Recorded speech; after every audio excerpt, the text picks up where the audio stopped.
¿Qué clase de rey eres? ¿Qué clase de rey monta en un burro?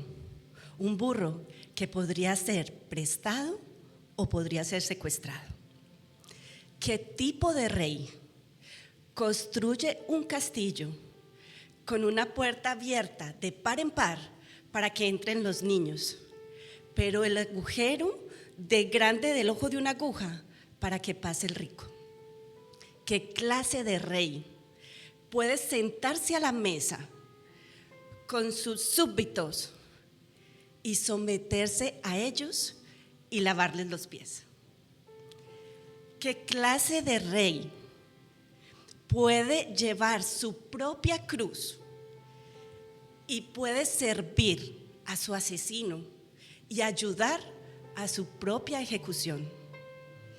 ¿Qué tipo de rey puede morir para que su asesino pueda vivir? ¿Qué clase de rey eres? Un rey que vino no para ser servido, sino para servirnos y dar vida como rescate por muchos. Un rey que cumple sus promesas, un rey en quien podemos confiar, un rey que puede salvarnos, un rey al que quiero seguir. Y por eso vengo a ti, Rey Jesús, Rey de gloria, no para ser servido por ti, sino para servirte y darte mi vida. Así que toma mi manto, úsalo para vestir al desnudo, o úsalo para que inclusive lo pise tu burro. Rey Jesús, yo ya no me importa el yo. ¿Sabes por qué? Porque eres tú quien me toma, Señor. Porque eres el único que me dará una nueva prenda, una túnica blanca hecha de santos hechos justos tuyos. Una prenda que se ajusta también, que será un nuevo yo. Tú en mí. Gracias, Jesús. Úsame, Rey Jesús. Usa todo de mí como mejor te parezca. Hazme un caballo, hazme un alfil o una torre, o hazme un peón prescindible. No me importa qué pieza soy, siempre y cuando sea tuya la mano que me mueve. Porque tuya es la mano poderosa, con un brazo extendido. Tuya es la mano que gobierna con un cetro de hierro, pero también la mano que me entretejió en el vientre de mi madre. Gracias, Señor. Déjame seguirte, Rey Jesús, hasta el Gólgota. Déjame caminar a tu lado y poner ramas de palma a tus pies y gritar Hosana como los niños. Y si el niño que hay en mí algún día crece y dice crucifíquenlo, por favor tráeme de nuevo a esas aguas donde puedo nacer de nuevo.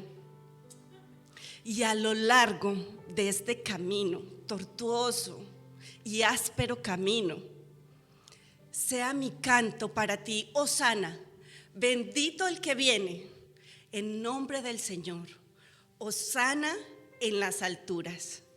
Que el Señor les bendiga. Gracias, Señor. Gracias, Dios.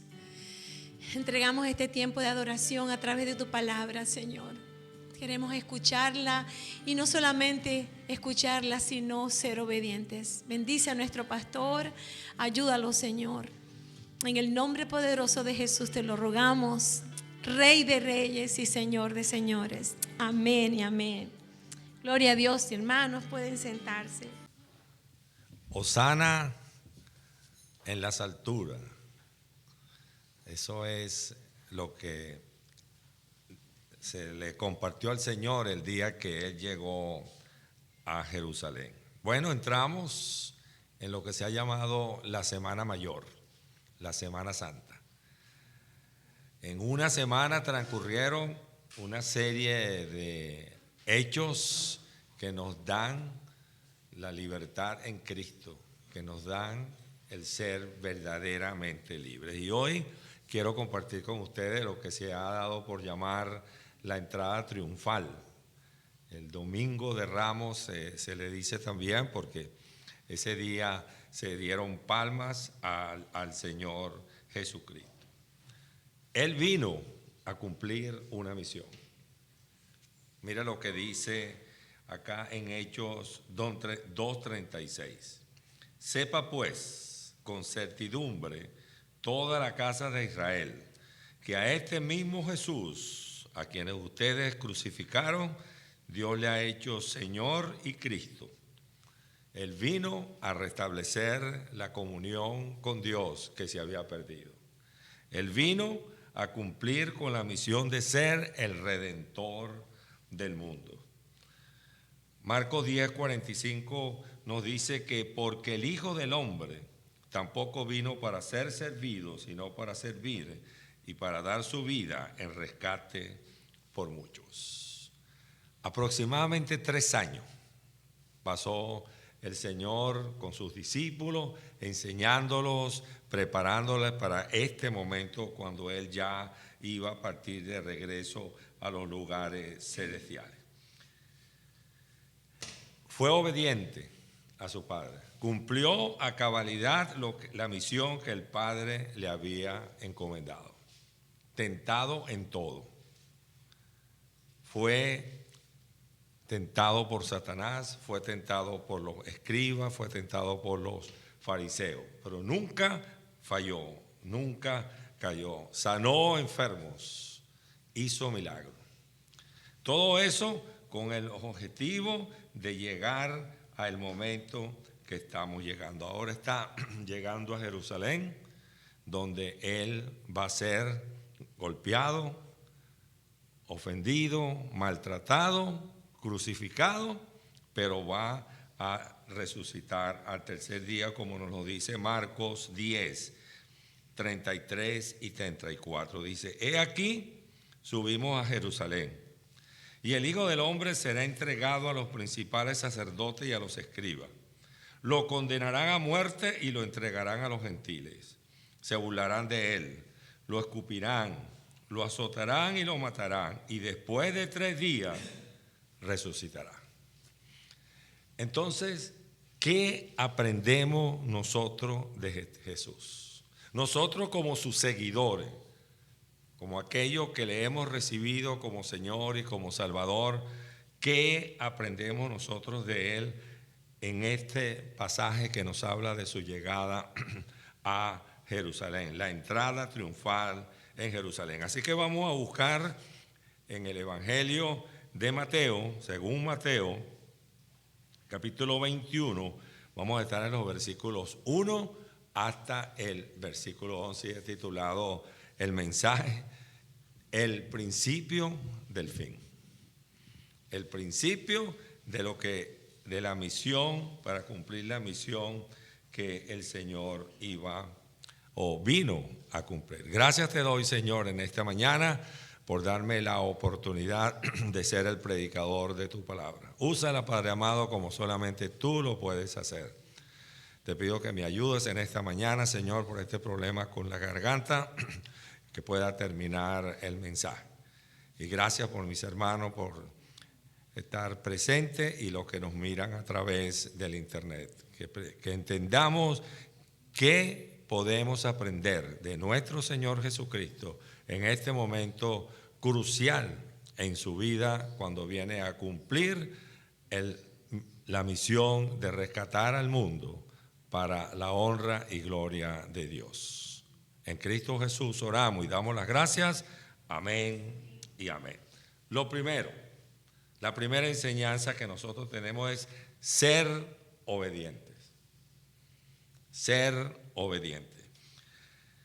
Versículo 1 al 3 dice: cuando se acercaron a Jerusalén y llegaron a Betfagé, junto al monte de los olivos, Jesús envió a 2 discípulos diciéndole: vayan a la aldea que está frente a ustedes y enseguida hallarán un asna atada y un borriquillo con ella. Desátenla y tráiganmelo. Si alguno les dice algo, díganle: el Señor lo necesita y luego los enviará. Marco agrega un borriquillo sobre el cual ningún hombre ha montado. Eso lo dice Marco en su evangelio.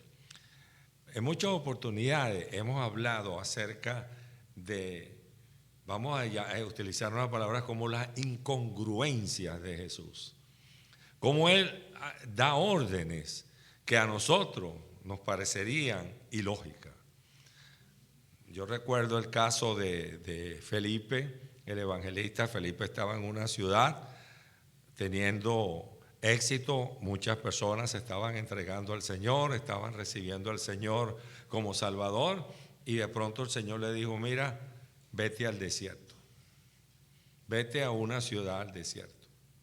Él obedeció, y es el tiempo cuando, recuerdan ustedes, el etíope que había ido a orar a Jerusalén, reconoció al Señor como Salvador. Aquí Él está diciendo a 2 discípulos: vayan y van a encontrar una asna, tómenla. Y si alguien le pregunta, bueno, el Señor la necesita y luego Él la va a regresar. ¿Por qué no fue Él con ellos? Porque el Señor no le dijo: oye, compren un asna y tráiganla. Bueno, el Señor quería probar la obediencia de sus discípulos. Porque lo que parece, desde nuestro punto de vista, absurdo, el Señor tiene un propósito con esa que Él está planteando. Él tenía un propósito: probar la obediencia de los discípulos. Y en segundo lugar, cumplir con la profecía que se había establecido. La profecía que Él tenía que entrar de esa manera a Jerusalén. Una característica clave de nosotros los cristianos, de los que hemos decidido seguir a Cristo, es obediencia. Ser obedientes a la palabra de Dios, obedecer sus mandatos sin ningún tipo de titubeo. Este es un atributo que Jesús mostró a cabalidad. Él fue obediente a los mandatos de su Padre Celestial. Y esta situación, este momento que Él está llegando a Jerusalén, así lo demuestra. Él está obedeciendo a su Padre, sabiendo lo que viene, como leímos en Marcos. Lo iban a golpear, lo iban a escupir, lo iban a azotar, lo iban a crucificar, pero iba a resucitar. Nuestra obediencia a Dios debe ser absoluta, sin dudar. Compartíamos la semana pasada que dudar de Dios es pecado. Cuando nosotros tenemos duda de lo que Dios hace en nosotros o de la orden que Jesús nos da para servirle, estamos pecando. Porque así lo dice Santiago, ya que nosotros estamos desafiando la voluntad divina de Dios, como compartíamos la semana pasada. Santiago 1:6: pero pida con fe, no dudando nada, porque el que duda es semejante a una ola del mar movida por el viento y echada de un lado a otro. Es decir, si nosotros dudamos, entonces comenzamos a buscar otras cosas y estamos aquí y estamos allá y nos estamos moviendo, como dice Santiago, como algo que está en el mar, como vamos a decir, él dice una ola del mar movida por el viento y echada de un lado a otro. Entonces, lo primero que nos enseña el Señor es obediencia. Él fue obediente. Él quiere que nosotros seamos obedientes. Él quiere que la orden, el mandato, el talento que nos dio, lo usemos para su honra y para su gloria. ¿Qué más nos enseña el Señor acá? Nos enseña su humildad y su mansedumbre. Aquí estamos en los versículos 4 y 5. Y dice, todo esto aconteció para cumplir lo dicho por el profeta cuando dijo, digan a la hija de Sión, he aquí tu rey viene a ti, manso y sentado sobre una asna y sobre un borriquillo, hijo de carga. El Señor cumple las promesas de su Padre. Alguien una vez dijo que en Jesucristo se cumplen 360 profecías establecidas en el Antiguo Testamento y se cumplen en la persona del Señor Jesucristo. Aquí se cumplen dos. Hay dos profecías que el Señor está cumpliendo. La primera está en Isaías 62:11. Isaías 62 dice, 11, he aquí que el Señor ha proclamado hasta lo último de la tierra. Digan a la hija de Sión, he aquí tu Salvador viene. He aquí su recompensa viene con él y delante de él su obra. Se cumple la promesa de Isaías. Y se cumple una promesa de Zacarías, capítulo 9, versículo 9, cuando dice, alégrate mucho, oh hija de Sión, da voces de júbilo, oh hija de Jerusalén. He aquí tu rey viene a ti, justo y victorioso, humilde y montado sobre un asna, sobre un borriquillo, hijo de asna. Sabiendo todo lo que venía, conociendo lo que iba a pasar, él cumplía con la profecía. Y por eso mandó a buscar a esta asna con los discípulos. Y nos mostraba dos atributos importantes: mansedumbre y humildad. El Señor pudo haber entrado en un corcel blanco, con toda la parafernalia del mundo, como era costumbre en los romanos. Cuando había una victoria en una guerra, ellos entraban, el héroe de la guerra, en un cordel, en un caballo blanco bien adornado y mucha gente a sus alrededores.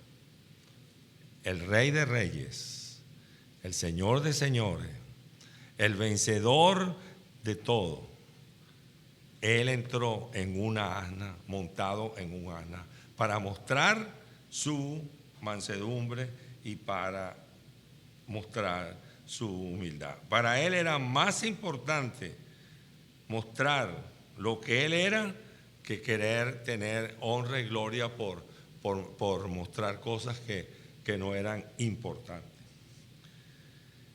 Eso había caracterizado su vida. Mateo 11:29 dice, lleven mi yugo sobre ustedes y aprenda de mí, que soy ¿qué?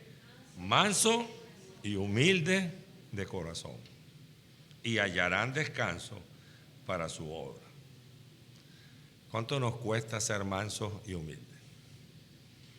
El mundo considera la mansedumbre y la humildad como un defecto, como que nosotros somos débiles y entonces somos mansos y humildes. Jesús no la consideró así. Cuidado con el orgullo, cuidado con la soberbia, cuidado que estén presentes en decisiones que nosotros tomamos. Que cuando tomemos una decisión, esa decisión sea porque hemos orado, porque hemos compartido, porque le hemos hablado al Señor de la decisión y entonces la tomamos. Pero cuando tomamos decisiones por orgullo, cuando tomamos decisiones por soberbia, bueno, eso es pecado. Eso es un pecado porque estamos actuando pensando en nosotros y no tomando una decisión siendo mansos y humildes de corazón. ¿Qué es humildad? Preguntaba. Humildad significa reconocer la dependencia que nosotros tenemos de Dios. Humildad significa reconocer que alejados de Él, nada podemos hacer. Humildad significa que reconocer que todo lo que poseemos es por la gracia y por la misericordia de Dios.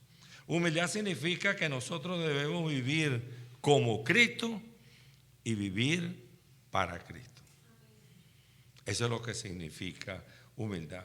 Aún en una situación tan dura como la que estaba a punto de sufrir, Jesús mostró sus atributos de humildad y mansedumbre. El Salmo 136:8 dice: aunque el Señor es sublime, mira al humilde, pero al altivo lo reconoce de lejos. ¿Qué nos enseña el Señor? En primer lugar, a ser obedientes. En segundo lugar, a ser humildes y mansos. Y en tercer lugar, nos enseña que solo Él es digno de adoración. Y entonces aquí estamos en los versículos 7 al 11. Trajeron el asna y el borriquillo. Bueno, los discípulos fueron e hicieron como Jesús les mandó. Y trajeron el asna y el borriquillo y pusieron sobre ella sus mantos. Y se sentó encima de ellos. La mayor parte de la multitud tendió sus mantos en el camino, mientras que otros cortaban las ramas de los árboles y las tendían por el camino. Las multitudes que iban delante de él y las que lo seguían aclamaban diciendo: Hosana al Hijo de David. Bendito el que viene en el nombre del Señor. Hosana en las alturas. Cuando él entró en Jerusalén, toda la ciudad se conmovió diciendo: ¿quién es este? Y la multitud decían: este es Jesús, el profeta de Nazaret de Galilea. Y aquí hay algo bien interesante que yo quiero compartir en esta mañana con ustedes. Le adoraron como rey. Para ellos, Jesús era alguien importante. Pero a mí me llama mucho la atención este versículo 11. ¿Quién es este? Dice: este es el profeta versículo 11, el profeta de Nazaret de Galilea. Yo creo que estaban equivocados. Porque Jesús es el profeta con mayúscula. Pero Jesús es el Hijo de Dios. Ellos no dijeron: este es el Mesías que nosotros estábamos esperando. Este es el Cristo que nosotros estábamos esperando. Ellos dijeron que es el profeta de Galilea. El manto que ellos pusieron, una pieza de vestir muy importante en la cultura judía. Mateo 4:40 dice: y al que quiera llevarte a juicio y quitarte la túnica, déjale también el manto. Para el judío el manto era una parte importante de su vestimenta. La gente en la gran multitud extendió sus mantos y las ramas de los árboles en el camino. Era también costumbre que cuando una persona importante venía, se ponían mantos para que esa persona caminara. Se ponía una alfombra roja, como se pone en esos eventos que el mundo considera importante, para que la gente camine en la alfombra roja. En este caso se ponían los mantos y se ponían las ramas. Era una manera de exaltar y dar honra a otra persona. El segundo libro de Reyes, capítulo 9, verso 13 nos dice: entonces tomaron rápidamente cada uno su manto y lo tendieron debajo de Jehú sobre las gradas desnudas. Luego tocaron corneta y proclamaron: Jehú reina. La mayoría de estas personas, recuerden, este tiempo de la Pascua era el tiempo cuando muchos judíos de diferentes lugares tenían que venir a Jerusalén. Un judío estaba en la obligación de por lo menos una vez en su vida ir a adorar a Jerusalén durante la Pascua. Por eso había muchísimas personas ahí ese día. Y muchas de esas personas habían escuchado de Jesús. Ellos estaban reconociendo a Jesús como su rey, pero también gritaron, Hosana al que viene en el nombre del Señor. Y estaban usando el Salmo, cuando estaban gritando el Salmo 118, 26, dice, bendito el que viene en el nombre del Señor. Desde la casa del Señor los bendecimos. Los judíos cuando caminaban hacia el templo iban cantando salmos. Y este era uno de los salmos de invocación que ellos cantaban en ese tiempo. Entonces cuando vieron al Señor estaban cantando el Salmo 118, 26. Pero también dijeron Hosana, proclamaron diciendo Hosana. Esta palabra significa sálvanos, te pedimos. El Salmo 118, 25, oh Señor, sálvanos por favor, oh Señor, haznos prosperar. Yo pregunto, ¿sálvanos de qué? Ellos decían, Hosana al que viene en el nombre del Señor, sálvanos. Pero ¿sálvanos de qué? Ellos, entiendo por lo que sigue adelante, decían, sálvanos, porque ellos estaban esperando el libertador que lo iba a salvar del imperio romano. Pero el Señor no vino a salvar al pueblo del imperio romano. Él vino a salvar de la dominación de Satanás. Él vino a romper esa influencia y ese poder que Satanás tenía sobre él. Escribía, que lo salve de qué, de la dominación romana o de la dominación de Satanás. Sí reconocieron que Jesús era un profeta. Sí, el profeta de Galilea. Y a Isaías lo respetaban, a Jeremías lo respetaban, a Ezequiel lo respetaban, a Moisés lo respetaban. Entonces, aquí está otro profeta. Y es lo que les decía. Él sí es el profeta con P mayúscula, porque él vino a traer un mensaje de Dios y esa era la función del profeta. La función del profeta era traer un mensaje de Dios al pueblo. Él traía un mensaje de Dios a la humanidad. Yo he venido para que tengan vida y la tengan en abundancia. He aquí, yo estoy todos los días con ustedes hasta el fin del mundo. Alejados de mí, nada pueden hacer. Él vino a traer un mensaje de Dios, un mensaje de salvación. Sí, es el profeta. Pero no reconocieron que Jesús es el enviado de Dios, el Mesías que ellos estaban esperando. Porque ninguno de ellos dijo acá, ¿y quién es este? Y la multitud decían, este es Jesús, el profeta de Nazaret de Galilea. Él es el enviado de Dios. Y esa es la pregunta que yo hago. Cuando él entró en Jerusalén, toda la ciudad se conmovió diciendo, ¿quién es este? Y la multitud decían, este es Jesús, el profeta de Nazaret de Galilea. Entonces la pregunta es, ¿quién es Jesús para ti? ¿Quién es Jesús para ti que me escuchas a través del internet? Para los que estaban ahí, un profeta de Galilea. Para nosotros, el Hijo de Dios, el Cordero que quita el pecado del mundo, el único camino para llegar al cielo, como nos dice Juan 14:6, yo soy el camino, la verdad y la vida. Nadie viene al Padre sino por mí. Ellos no le reconocieron.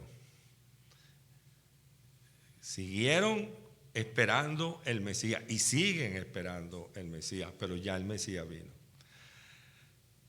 Cuando el Señor venga por segunda vez, en el Apocalipsis dice que Él va a venir entonces en un caballo blanco.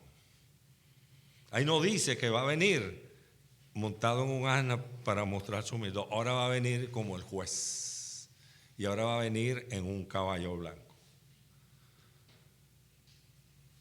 Reconocer a Jesús significa que cuando Él venga o cuando nosotros partamos, vamos a tener la potestad de estar junto con Él en su reino. Tienes que reconocer que Jesús es el Hijo de Dios y que Él vino a salvarte de la condenación eterna. Nos salvó de la condenación eterna porque nosotros reconocimos al Señor como nuestro Señor y como nuestro Salvador. Así que hoy estamos comenzando con la Semana Santa. Una semana de muchas cosas que pasaron que llevaron a cumplir al Señor la misión que Él había tenido hacer. ¿Cuáles enseñanzas nos dejó? A ser obedientes a su palabra, a ser humildes y mansos y a entender que solo Él es digno de adoración. Así que yo quiero decirte en esta mañana que si tú no has llegado a reconocer a Jesús como tu Señor y como tu Salvador, hoy es el momento para hacerlo. No hay casualidades en el mundo de Dios. En el mundo espiritual no hay casualidades. Todo tiene un propósito. Y el propósito que tú, que no tienes a Cristo en su corazón, estés escuchando este mensaje es porque Dios te está hablando a ti.